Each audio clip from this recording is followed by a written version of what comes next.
উজানে যমুনার পানি কিছুটা কমলেও সিরাজগঞ্জের চৌহালি, শাহজাদপুর, বেলকুচি, কাজীপুর ও সদর উপজেলায় দুর্ভোগ পোহাতে হচ্ছে বানভাসী মানুষদের। এনায়েতপুর সিরাজগঞ্জ বন্যা নিয়ন্ত্রণ বাঁধের পশ্চিম পাশে করতোয়া ও হুরসাগর নদীর পানি বাড়ায় নতুন করে প্লাবিত হয়েছে 10টি গ্রাম। তাঁত শিল্প সমৃদ্ধ পূর্ব শাহজাদপুরের শিবপুর, খুকনি, আটার দাগে কারখানা তলিয়ে যাওয়ায় বিপাকে শ্রমিকরা। 3 ফুট পানি উঠছে, তা তো বাধ্য, ব্যবসা বাণিজ্য সবই বাধ্য, সব তাৎ করে সব বদ্ধ হয়ে গেছে।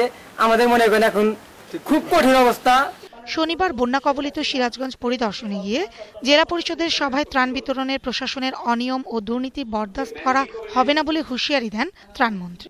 এই ত্রাণ সামগ্রী নিয়ে যদি কোনো রকম কথা উঠে, কোনো দুর্নীতি হয়, সে মন্ত্রী হোক, এমপি হোক, দলের নেতা হোক, কর্মী হোক, প্রশাসন নেতা হোক, প্রশাসন কর্মকর্তা হোক, কাউকে ছাড় দেওয়া হবে না।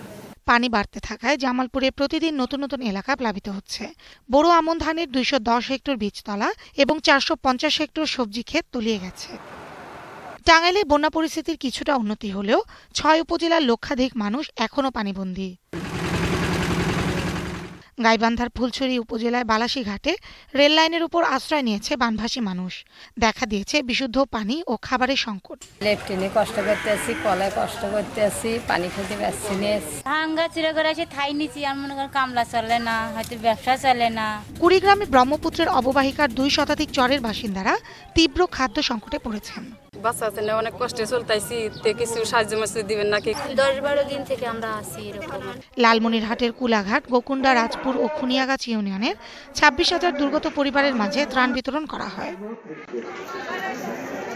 এদিকে এখনও পানিবন্দী মৌলভীবাজারের হাওরপাড়ের মানুষ।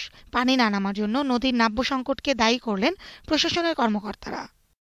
এটি দূর করতে হলে একমাত্র সহজ এবং দীর্ঘমেয়াদী পরিকল্পনা হতে পারে আপনার কুশিয়ারা নদীকে পুনর্খনন করা এবং জুরি নদীর সামনে যে বুড়িক্যারির বাঁধ অংশটি আছে এটিকে অপসারণ করা। পদ্মায় তীব্র স্রোতে দৌলতদিয়া পাটুরিয়া নৌ রুটে ফেরি চলাচল ব্যাহত হওয়ায় দুর্ভোগে পড়েছেন যাত্রীরা। ফারজানা শ্রাবন্ত, 21 টেলিভিশন।